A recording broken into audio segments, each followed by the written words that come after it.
it's first going to start with kind of this co-pilot approach that we are going to see that happening within the next couple of months, where we will have kind of platforms and assistants that will help human teams to operate a lot faster.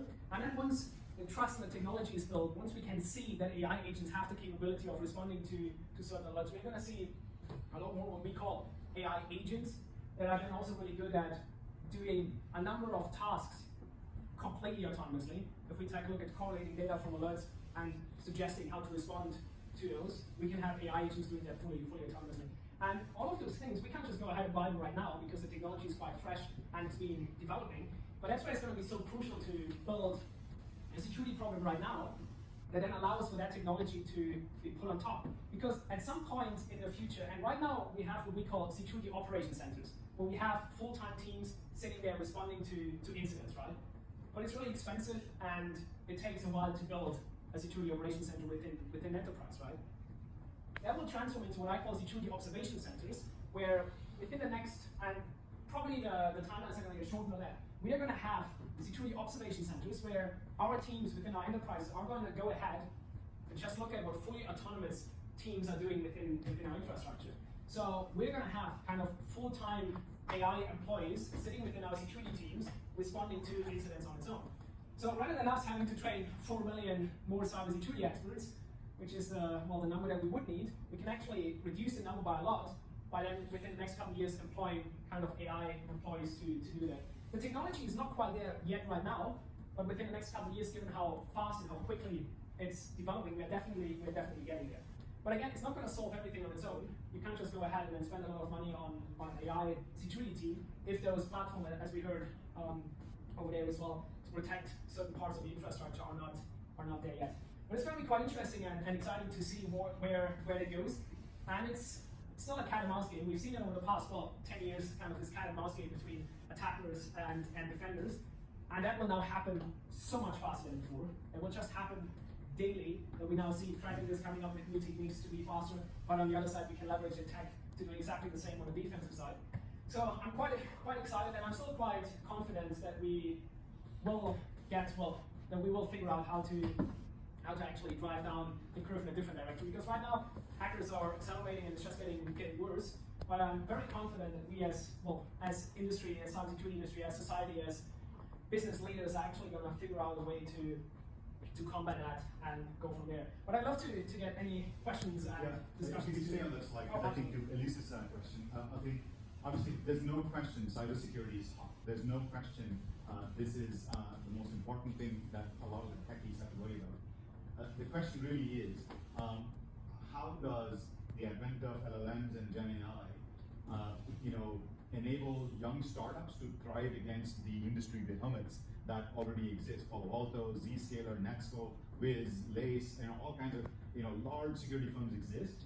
What's differentiating here, you think, that they can't do that would be done here?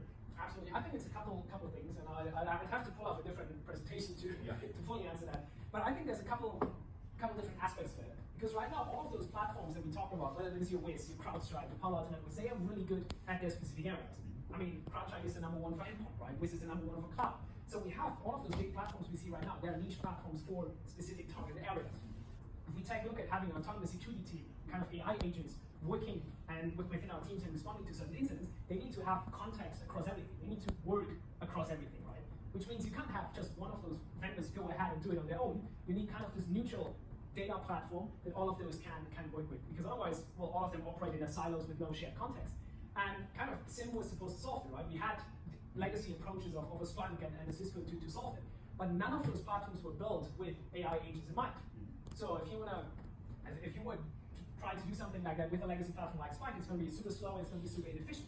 So it's going to be so much easier to rebuild that data infrastructure from the ground up. So I don't think Splunk is in a position to go ahead and rebuild everything they've done over the past decade. So I feel like it's up for grabs right now for startups to do that and look at that. What's the difference with Microsoft Copilot and you just talked about that?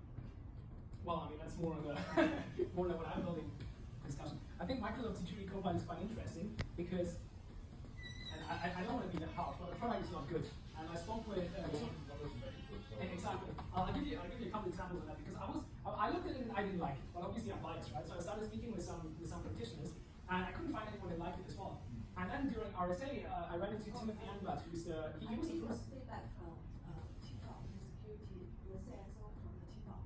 Basically, because TikTok here paid very much attention to the cybersecurity and given because putting so much stress on the TikTok.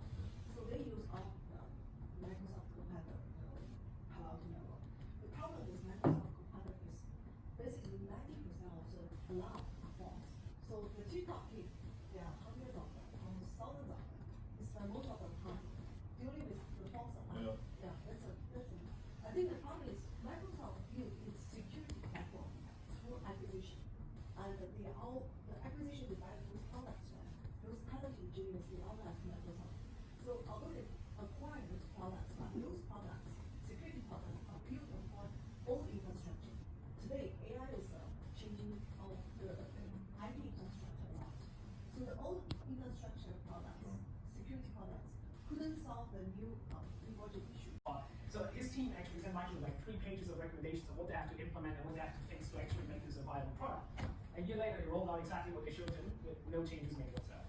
So it feels more like a checkbox item for Microsoft without actually someone behind this pushing it. And the primary use case for it is if you only use the Microsoft platform. But I mean, there's not a single enterprise out there that exclusively only uses the Microsoft security stack to secure their data. But again, about context and Pretty much, yeah. I don't necessarily follow you here because the major players like Microsoft, Amazon, or Google, they have plenty of money to spend in security, which is not the case of many other companies. And besides this, they host the data, they host extremely sensitive data. So I don't follow you because I guess after Microsoft put something, I am not coming from Microsoft. But what is obvious to everyone is that there are companies that spend a huge amount of money on security, and Microsoft, Google, and Amazon are part of that. No, I think there are two different conversations that happen. If we take a look at how those companies secure themselves, they're really good. I don't disagree with that. If we take a look at Google's security program, it's top notch. I'd actually say that Google is probably one of the benchmarks and one of the best companies out there. The different conversations were happening was building products and actually, they're offering. And if we take a look at all of those Google doesn't have that huge of a security offering. If we take a look at Amazon, they're trying to get into this space. Microsoft, is a big player selling cybersecurity solutions to enterprises. The funny thing is, if they can't even secure themselves, how are they gonna? And Microsoft is good, right? But they still get hacked from time to time. We've just seen it a couple months ago when their email infrastructure got compromised again. So they are still also working on it. A question on the last week, AT&T mobile data leakage, right? Yeah. It's caused by Snowflake database, right? What do you see as really the hole there? Why happened? I think that falls into the whole cloud migration topic, because a lot of times we speak with large enterprises, they are moving. Everyone is moving towards a cloud-based approach and towards those new infrastructures, right? The issue there is you can't apply the same security principles you use to secure your on-prem infrastructure now to a cloud. And the example I always bring up, or how I visualize it, is we take a look at on-prem and how we traditionally host our data. We put it all in our own data center, and I picture this as a circle. So we put everything into the circle, and then we could secure the perimeter around it, right? Everything outside of the circle was untrusted. Everything within our circle we trusted it because it's within our kind of digital or sovereign territory, right? And what we are doing now with the move to the cloud, we are breaking up that circle, right? Now suddenly it becomes a line, and we have all of those dozens of systems directly connected and exposed to the internet. And the issue there is, if we now take a look at modern cloud infrastructure, now suddenly we have 1,000 more configuration options, we have 10,000 more configuration options that we didn't have on-prem, right? If you just go through the AWS console or even Snowflake and the configuration, there's so many different bits and pieces that we never actually had to take care of on-prem. And you just need to forget this one checkbox within all of those tens of thousands of configuration options in our cloud environments to actually now be vulnerable. And we've seen even Microsoft exposing or Google and Amazon falling into those issues and exposing some of their data, and S3 buckets, exposed databases within Amazon cloud infrastructure, something that happens all the time just because it becomes an issue to do that on scale. So I don't think you can pinpoint it to this one hole. I think it becomes an on-scale issue, right? Now, how do you secure all of that on scale if you have this new type of infrastructure that is so vastly different to what you had to do with securing on-prem? And what's the answer? How do you secure? Well, don't leave us hanging if we wait until 9 o'clock. No, I think it's extremely hard to do security on scale, right? Yeah. So I'm very happy that I'm not in the position of having to secure an organization with 90,000 employees right now, because obviously that's a different headache. but you can set certain standards that I do think go beyond what the CISO can do. Because if we take a look at a number of CISOs out there, I think there are great CISOs out there that know from a technical perspective how to build those layers, because it comes down to layers. By the way, how many of you know CISO? CS. Of course. Actually, if I could just make this question more specific. Like a lot of us are running cloud workloads in Amazon and Google, right? And we are using security from Amazon and Google. Are there layers of security, cybersecurity firms right now for cloud security that you would recommend us using beyond what Amazon and Google has? Wiz, definitely. Wiz. I think if we take a look at the gold standard for cloud security, it's definitely Wiz at this point. Okay. Yeah. Okay.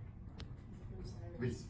That's our company we should talk about. Wiz, W-I-Z. They just got bought by Google.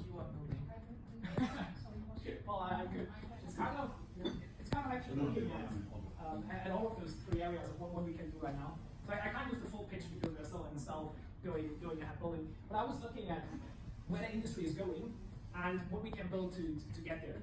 So I've looked at two things. One was, well, there's no way we're going to train 4 million people, right? So what can we build right now to make the existing workforce we have a lot faster and a lot more effective to, well, shorten those timelines? Second train of thought was, well, where are we going to be in 5-6 years, right? It's AI agent with security cloud. Pretty much. And the question is, well, where are we going to be in 5-6 years, right? And that will be an autonomous team. The question there is how we get there, right? Because we need to build a couple of crucial infrastructure pieces to actually enable that being reality. For those who are not in the day-to-day of cyber, and since the topic is extremely interesting, can you summarize in 2 minutes what the size of the chief information environment or program in your view is today, and what the risks bring in addition, and why do you recommend it? So the existing the CISO framework, and risks, why, and what else? Absolutely. No, I think it's actually, well, I mean, that's why we could pull out the whiteboard and spend another like 12 hours here. No. So I'll try to. Our organizers have to close the door at 9 o'clock, so. So I'll try so. to squeeze it into those 2 minutes. Because cybersecurity comes down to 4 essential pieces. And we've already mentioned a couple of them. And the first thing is visibility, right? So you need to see everything going on in the infrastructure. And that is, if we take a look at endpoints, you need to see everything there, right? If we take a look at cloud, and that's where Wiz comes in, we need to see everything there. And once we see everything within our infrastructure, because a big issue is, now you have a huge cloud setup, you have 1,000 machines or even more than that in your cloud infrastructure. Well, when you see all of them, right? When you know that all of those exist. And then we can talk about protection.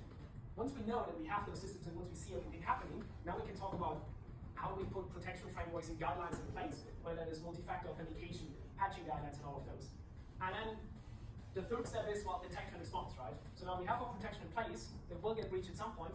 Now how quickly do we detect it, and how effectively can we respond to it? And the fourth crucial piece there would then be compliance, because especially in the US there is more and more legal regulation, but also in Europe and other parts of the world, there's more and more legal regulation coming out that, and here in the US, I mean, there's now a set of personal liability on the CISO and the organizations themselves to secure themselves, right? So those are the 3 big pieces are visibility, protection, and detection and response. And if we take a look at cloud in particular, if we now use different cloud vendors and we have a multi-cloud environment, where's actually a single pane of glass? Where do we get data on all of our cloud infrastructure? Where can we correlate that? And where do we see then potential issues, right? So now there is a certain machine within our cloud infrastructure that could be compromised and it has a vulnerability. Where do we actually see that? And that's where Wiz and some of those others come in to do that across the entire cloud infrastructure. I can just share a little bit. It's my portfolio company. Because we's coming with a very core differentiation in the infrastructure layer. They use proxy code. Even Palo Alto Networks has 100 million customers. They have to change their entire infrastructure to match what Wiz is doing. That's why security, you always have a very differentiated entry point. I think we have to respect their schedule. Very, very helpful. Thank you very much. I really appreciate it.